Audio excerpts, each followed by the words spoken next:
Anne's genteel spell.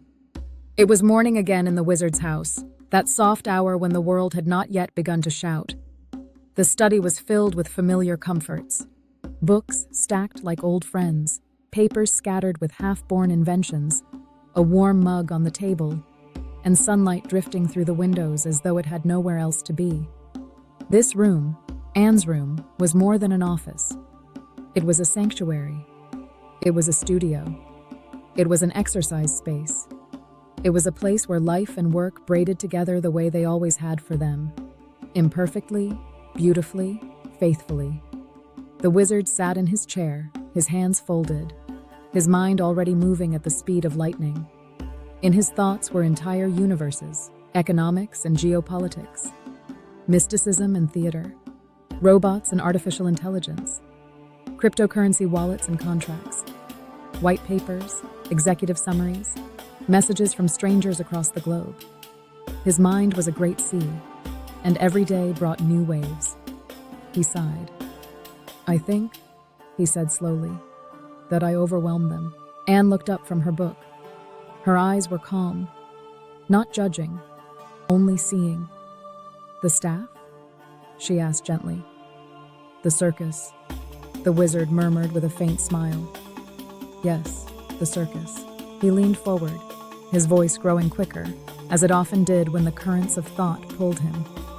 "I go on and on, about the future, about the past, about systems and timelines and inventions, and then I'm off, pushing another button, chasing another thread, casting another line into the water."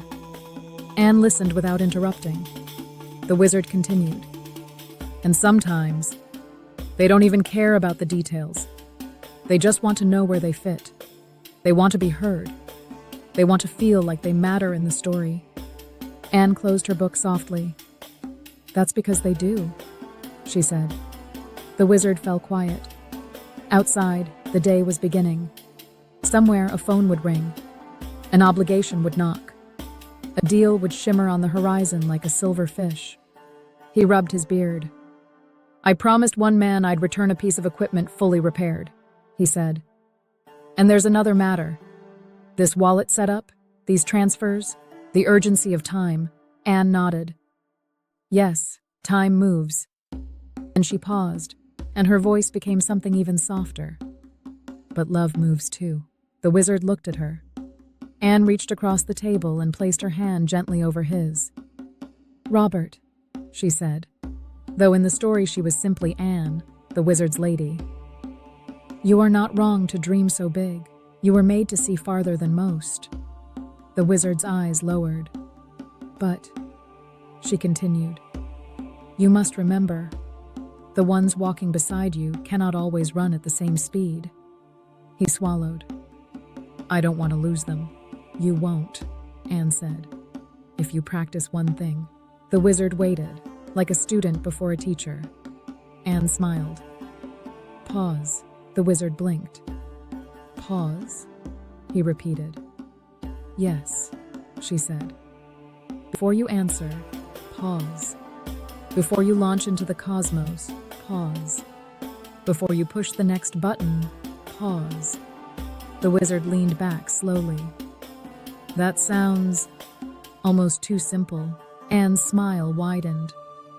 "The most powerful spells always are." He chuckled quietly. Anne continued. "Ask them their thoughts. Let their questions breathe. Be as interested in their worlds as they are in yours." The wizard stared out the window. The sunlight was stronger now. He realized something then. Anne was not merely his wife. She was his anchor.